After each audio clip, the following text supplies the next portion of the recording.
Nora Speaks is a weekly podcast that tugs at the soul and consciousness of the Black community. With show topics such as youth empowerment, education, women's impact, and civic engagement, Nora Speaks challenges the listener to not only join the movement, but be the movement. On the show, you'll learn from insightful guests who have demonstrated capacity in these fields and more, and I'm your host, Nora Muhammad.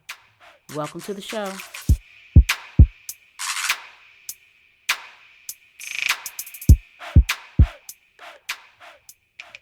Welcome to episode 127 of the Nora Speaks podcast, and I am your host, Nora Muhammad. It's always a privilege and a pleasure to be with you each week, sharing information, sharing ideas, talking about what's going on in our community, and, just having an opportunity for conversation, have an opportunity for us to be informed and for you to join me each week and listen to what I have to say. I must tell you that I am extremely grateful. There's so much content, there's so much streaming, and there's so much that is being marketed to all of us. And for you to include Nora Speaks, in your media, I'm just grateful. And I appreciate you, and I value my listeners. I value the audience, and I value the message that I share with you each week. And this week I want to discuss the conversations that I'm hearing, and you're also probably hearing, about, black on black crime and also police brutality. When this George Floyd killing was shown to us, we were horrified, and it was a horrifying event to watch that brother take his last breath with a man kneeling on his neck and other men holding him down.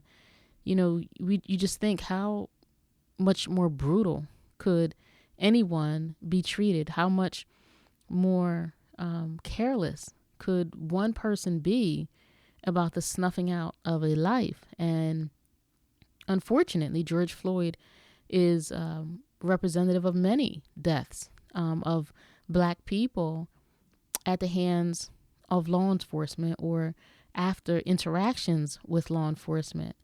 And, you've seen all the protests, the uprising, the rebellion, the gatherings that have been held, in response to that and other police killings and police misconduct and police brutality. And so there was a cry to defund the police.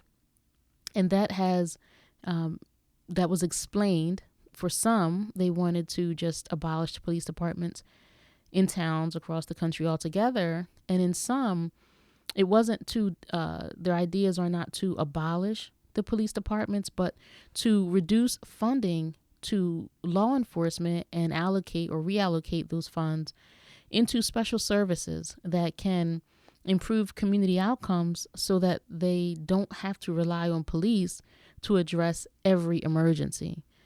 And so then there was a debate about that, about should the police departments be defunded? What would that look like?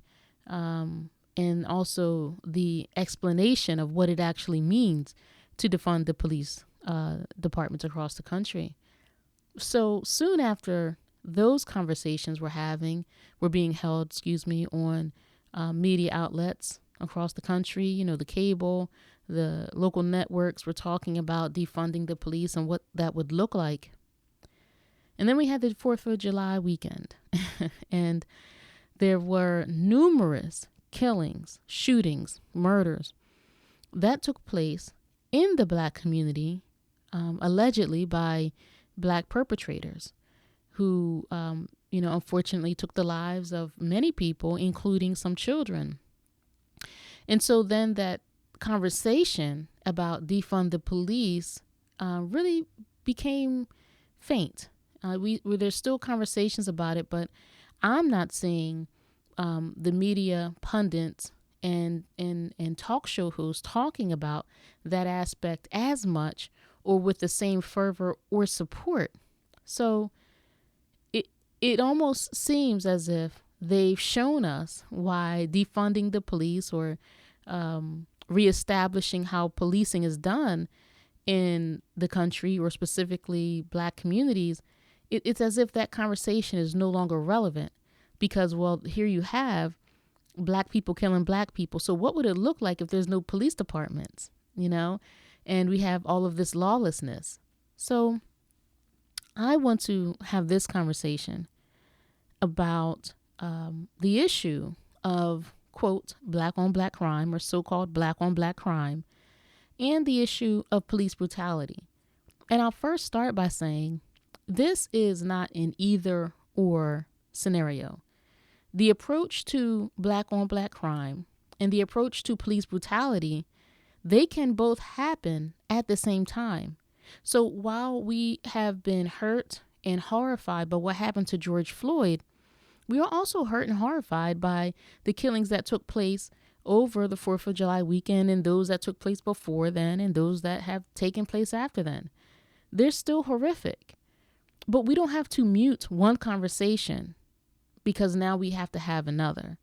And the issue of crime in the Black community does not then disqualify the addressing of police misconduct and police brutality, especially amongst and towards Black people.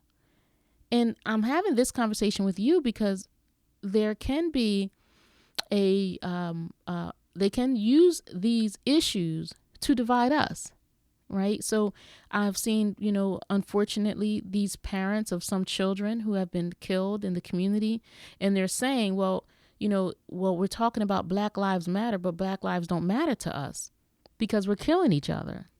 And, we don't always act like Black Lives Matter to us. However, we still have to push the issue that police cannot arbitrarily take the life of Black people either. So we have two problems, and we can address both problems. But first, let me just talk about what is referred to as Black on Black crime. And I have to share with you some statistics that the FBI shared from 2018, and they have a breakdown of murder. Specifically, I'm just focusing on murder, the killings of Americans that took place in 2018, and the breakdown of the race of the offender. So, according to these FBI crime statistics that you will find in the show notes, and you'll have the link to that, in 2018, there were 3,315 Caucasian victims of murder. And of those 3,315 murders, the perpetrators were majority Caucasian.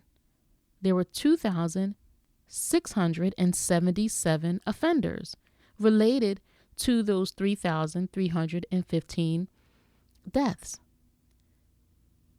For Blacks or African Americans in 2018, there were 2,925 murders or deaths of Black people, and the offenders were majority Black, 2,600. So we have approximately 88% of Black people killed by Black people, and we have approximately 81% of Caucasian people killed by Caucasian people. But we're not talking about white on white crime, right? That's not an issue. That's not a hot button. That's not, something that we have to march and rally and hold vigils about. However, we highlight Black people killing Black people. Now, I will say that, us taking the life of one person is much too much. It is much too much. And I don't want you to think that I am in any way diminishing the impact or minimizing that.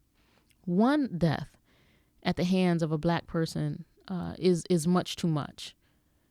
However, this idea of Black on Black crime has just been blown out of proportion so much. You know, there's white on white crime, you know, but that's not something that we're talking about because that doesn't get the same amount of sensationalism in the media and on the news. You know, when we watch the 5 o'clock or 6 o'clock a.m. news, you'll see black men or black women plastered on the morning news who have allegedly been arrested for these heinous acts, for these violent acts. Well, I just told you that of the 3,315 murders of white people, 2,677 of them were white offenders that took the lives of these people. But when I'm watching the morning news, the evening news, the afternoon news, I don't see as much Caucasian people coming across the television screen in their mugshots as I do black people. And so this American media system has an appetite, has an appetite of a serious appetite, ferocious appetite for black on black crime, or so-called black on black crime. What we know is that the victim of the crime is more likely to be in that person's own group. That's why more white people are killed by white people and black people are killed by black people, because this is an intra thing. This happens internally and in groups. Now, in dealing with black on black crime, when we're thinking of cities like Philadelphia and Chicago and the shootings and the deaths, you know, are just rampant, you know, that is something that we have to address, because any killing, any shooting, we want to put an end to because there's not a justification for it. I was watching or listening to the news and there was a father who described the knock on the door, you know, early in the morning. And he unfortunately he and his wife learned that his son had been killed. And what made this story even sadder than it already is that his other son had been killed about 2 years prior. So to have one death and another death, and I'm sure you've listened to news and watched news and seen those stories of mothers having lost 1, 2, 3 children to violence in our communities. We do have to do something about the violence in our communities.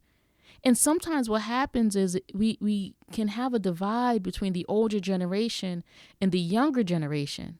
You know, a lot of these people who are out marching or protesting or engaging in the rebellion in this the wake of the George Floyd killing, a lot of them are young people.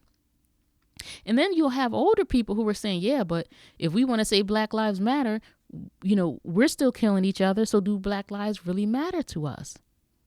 Now, just because we may engage in heinous acts with each other, that doesn't give anybody a pass to abuse us. You know, just because I might see somebody that's doing self-harm to themselves, that doesn't justify me now doing harm to them because they're committing self-harm onto themselves. That wouldn't make sense. If I was to say that to you, you would say, well, that doesn't make sense. So we can't justify others or allow others to do harm to us and be silent about it because we do harm to ourselves. Especially when there's a disparity with how policing is done in this country, when the perpetrator or alleged perpetrator is white versus when that perpetrator is black. How many stories of mass shooters have we witnessed where the shooter was caught with the gun, with the ammo, with the bombs, with the bulletproof jacket, and his semi-automatic weapons, and he was brought into police custody without incident? But you have a young child on the street, and that child gets tackled by the police. gets shot by the police. You have an unarmed man that gets shot by the police. You have an unarmed man and you have the police kneeling on his neck for 8 minutes and 46 seconds.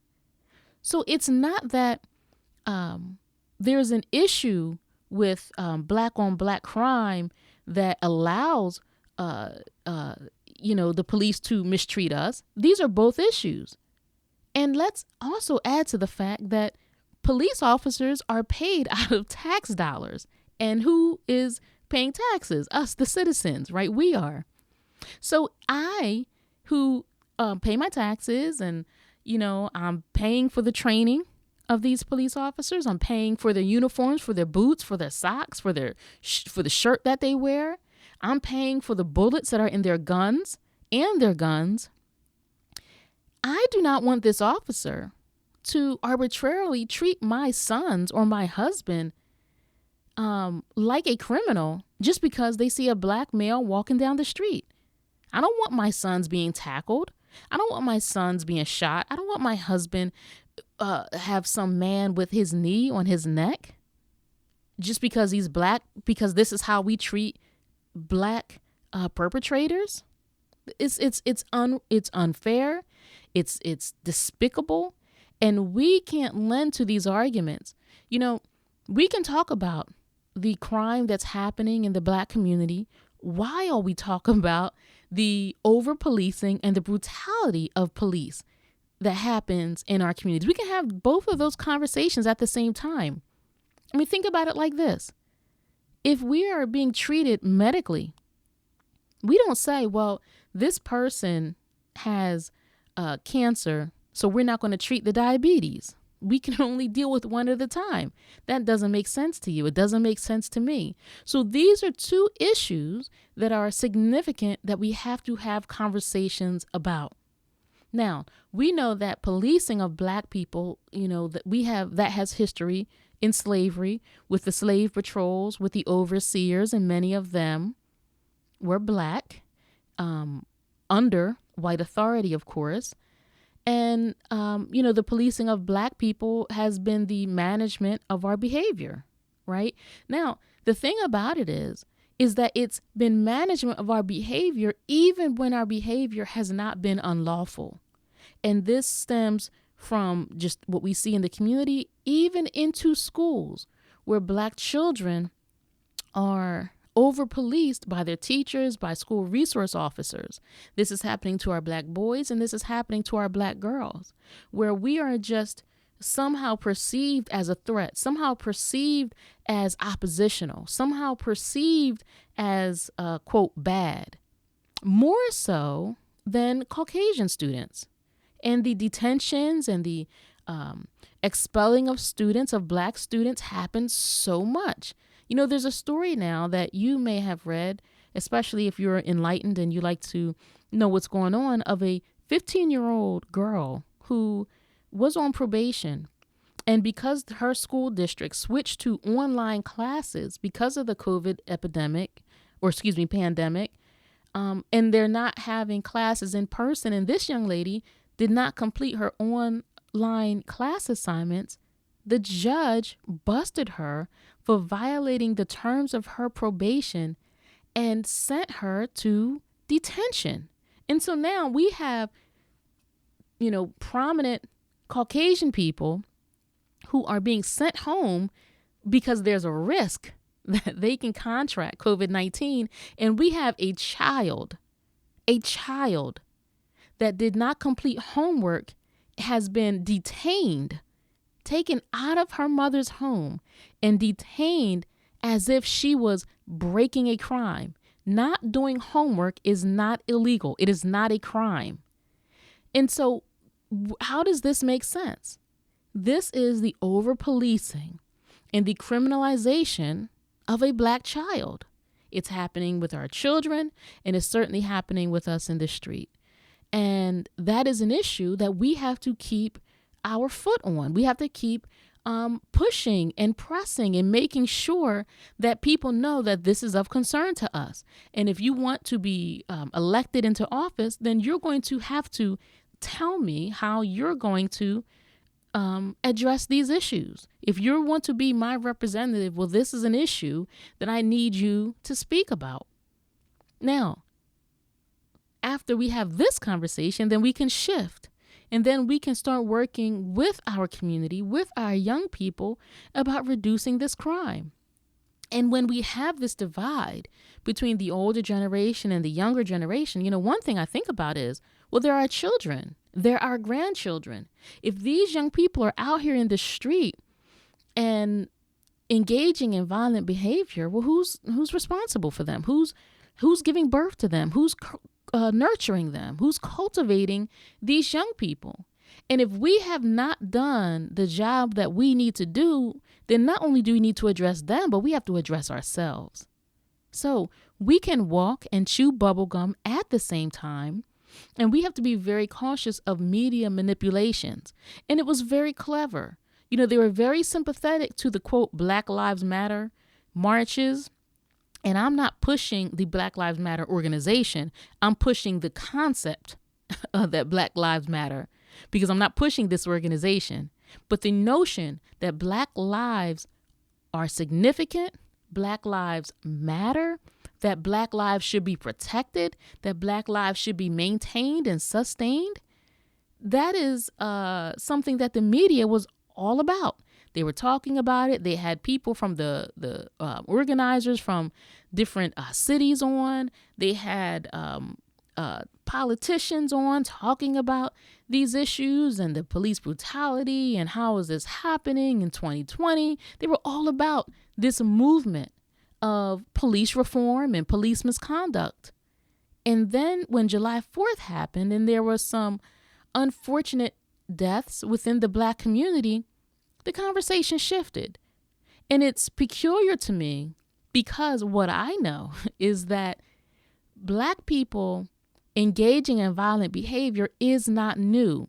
So the fact that it would get so much attention the way it did and completely shift the narrative and shift the conversation, because let's be clear, the media, news companies, especially those who have this corporate backing, they can pick and choose the issues that they want to highlight.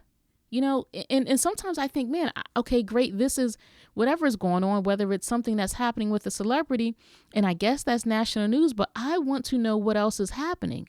But the media will focus, and, I can turn from this channel to that channel to that channel, and each station is focusing on the same issues.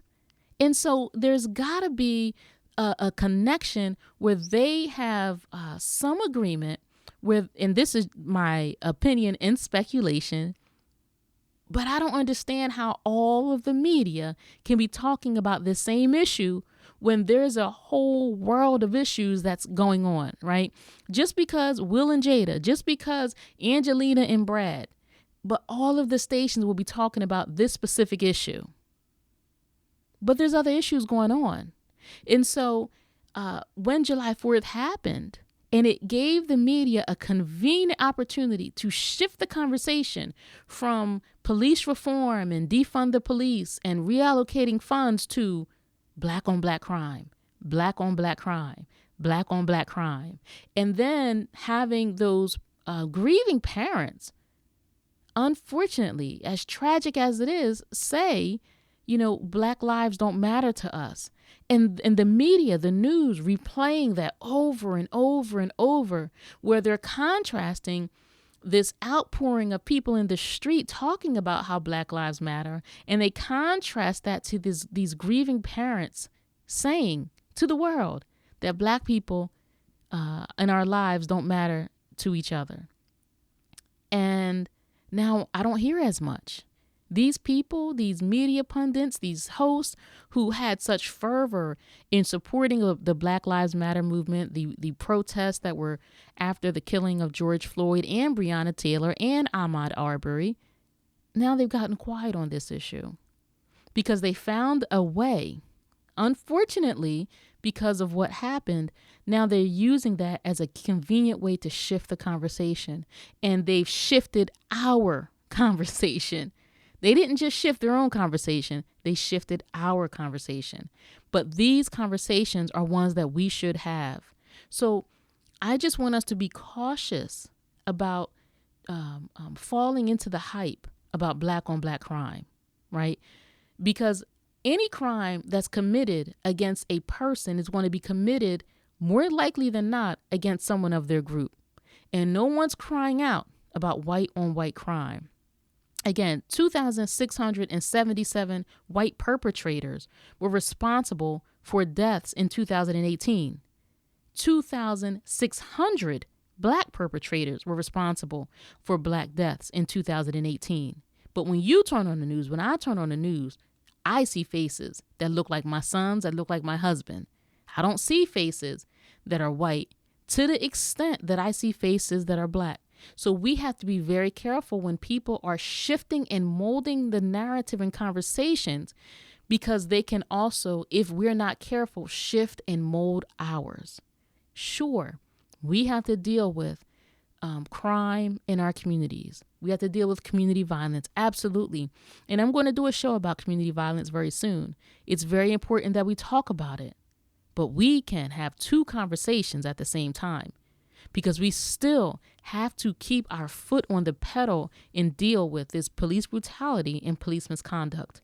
Do not let the media convince you that that is no longer significant because of issues within the black community that we have.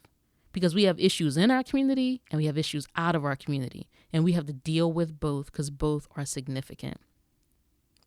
I want to thank you for listening to this episode of the Nora Speaks podcast. I'm interested in what you think about this conversation. You can email me, info@NoraSpeaks. Again, that's info@NoraSpeaks. Thanks for being with me this week. And until next time, stay in peace. Thank you for listening to another episode of the Nora Speaks podcast. Be on the lookout for a new episode coming at you fresh next week. And as always, if you want to learn more about me and the work that I do, visit my website, norahmuhammad.com. Or if you have a listener question, email me at info@noraspeaks.com. You can also follow the Nora Speaks podcast on Facebook, Instagram, and Twitter at Nora Speaks Podcast. I'll be sure to include links in the show notes. If this show has value to you, please subscribe, rate, and review, and share it with family and friends. And be sure to check out previous episodes. And remember, don't just join the movement, be the movement.